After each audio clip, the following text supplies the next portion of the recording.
Esok pagi, masih ada waktu menelan kabut. Berjuang bersama embun yang gugur. Siangnya, masih pula ada matahari berbinar menyembul di balik laut. Alam tak pernah lelah menyuguhkan tantangan. Sebagai anak pulau, aku tak pernah bosan melawan kabut, terus saja melawannya. Menerjang mendung, mengangkangi laut pasang, berbantal dan berselimut kecamuk badai. Walau akhirnya, entahlah. Kapan kita terbangkan layang-layang lagi? Angin kencang berdesing. Mudah rasanya layang-layang mengangkasa di tengah kondisi angin seperti ini. Bibirku keluh. Aku sejak tadi terdiam kaku seperti batu. Iya, dari tadi aku tidak mengindahkan permintaan adikku. Sudah 2, 3, dan 4 kali namaku disebut. Adikku yang suka bermain layang-layang itu terus-menerus menarik bajuku. Merajuk. Aku hanya terdiam, menatap tajam ke arah lautan lepas. Iya, kenapa, Dik? Aku baru tersadar dari lamunannya. Mendung berduyun-duyun dari arah utara, Dik. Rasanya sebentar lagi akan turun hujan. Layang-layang takut sama hujan, imbuhku. Aku dan adikku biasa menerbangkan layang-layang di tepian pantai, Pantai Candin. Pasirnya menghampar luas. Di sana, tanah itu, adalah tanah di mana derap kaki-kaki para bocah melukis mimpinya. Bermain bola, tertawa, bermain petak umpet, menerbangkan layang-layang, atau, kala musim banyak ikan, bergerombol menjala ikan yang kemudian hasil tangkapannya dijual demi sekedar mengurangi beban orang tua. Kin, dari jauh ibuku memanggilku. Aku kaget. Aku punya tugas apa petang ini? Sore hari biasanya aku memiliki tugas mencuci spray ke laut. Namun, bukankah spray sudah aku cuci tadi pagi? Spray yang mana lagi yang harus aku cuci? Atau, barangkali ada kapal nelayan yang bersandar dan membawa banyak hasil tangkapan ikan. Ibuku berteriak memanggilku, mungkin menyuruhku agar aku mujur, meminta hasil tangkapan ikan kepada para nelayan di tengah laut dengan menggunakan potongan bambu utuh sebagai alat untuk berenang. Tak mungkin. Mana ada kapal melaut dan datang bersandar sepetang ini. Lagian, ibu tak pernah menyuruhku melakukan itu. Apalagi, ibu tahu aku tak bisa berenang. Aku membatin. Sebentar lagi maghrib. Aku tidak menghiraukan semua pertanyaan-pertanyaan itu. Kemudian, aku menarik lengan tangan kanan adikku, dan bergegas mendekati ibu. Belum sempurna aku berdiri di depan ibu, kemudian ibuku berkata dengan nada keras. Ini sudah jam berapa, Kin? Sudah mau maghrib. Sudah waktunya pulang. Cepat mandi, lalu berangkat ke musala.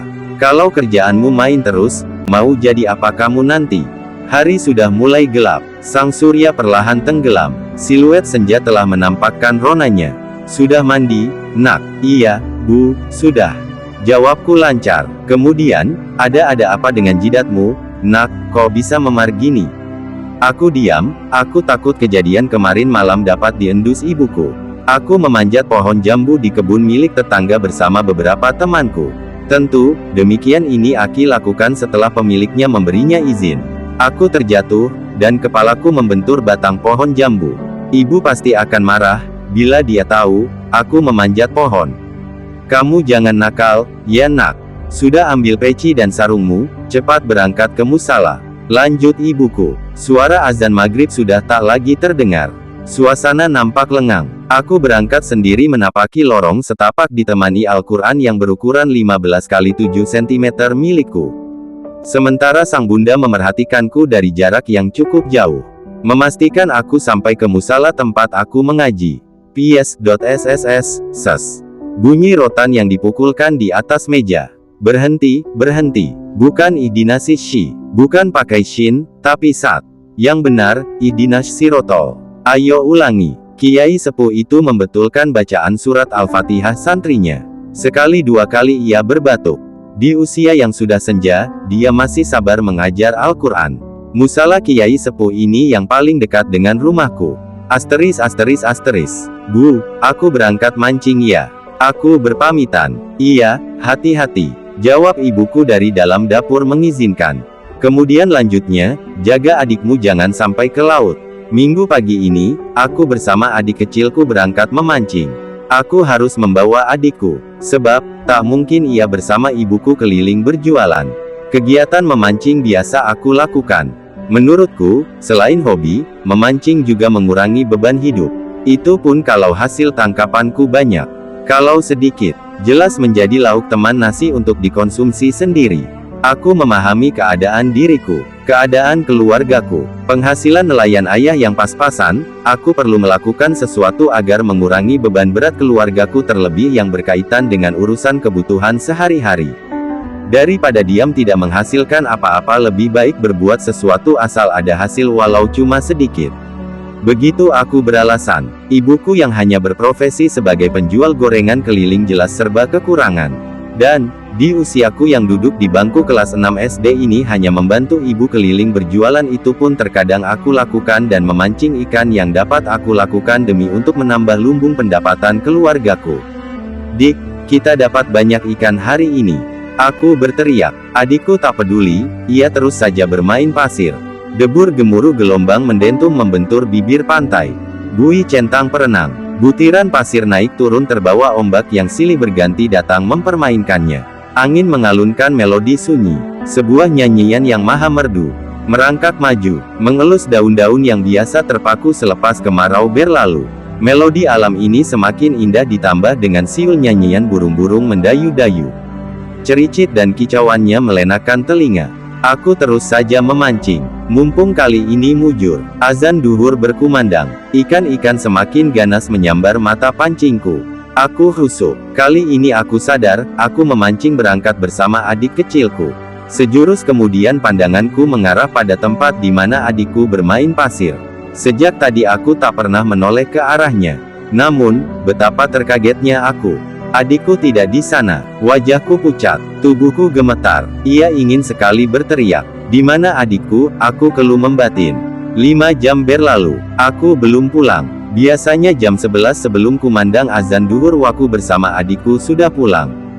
Pulang bergandengan, mengucapkan salam dengan suara keras bersamaan. Ibuku yang baru saja datang berjualan merasa cemas. Ia segera menyusul kami. Nampak olehnya aku berdiri di atas hamparan batu yang berjarak sekitar 5 meter dari tubir pantai.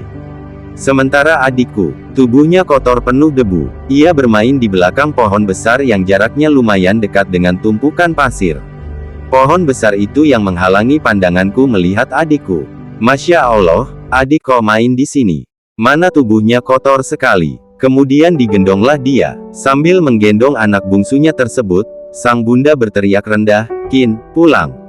"Baik, Bu." Seraya menoleh ke arah ibuku yang menggendong adikku itu. "Ah, itu adik," benakku. Seraya bersyukur. Di tengah jalan ibuku tak henti-henti menasehatiku. "Likin, harus rajin mengaji, rajin ke sekolah, rajin belajar. Biar jadi orang sukses. Jangan lupa doakan almarhum ayah, doakan ibu juga. Jangan lupa sholat." Dan banyak lagi. Hari semakin larut. Matahari semakin cepat berlalu, pergi ke tempat yang jauh.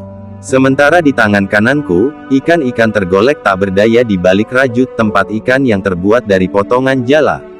Kali ini mungkin uang sakuku bertambah. Seraya menahan lelah dengan nada berat, aku menimpali nasihat ibuku, "Iya, Bu.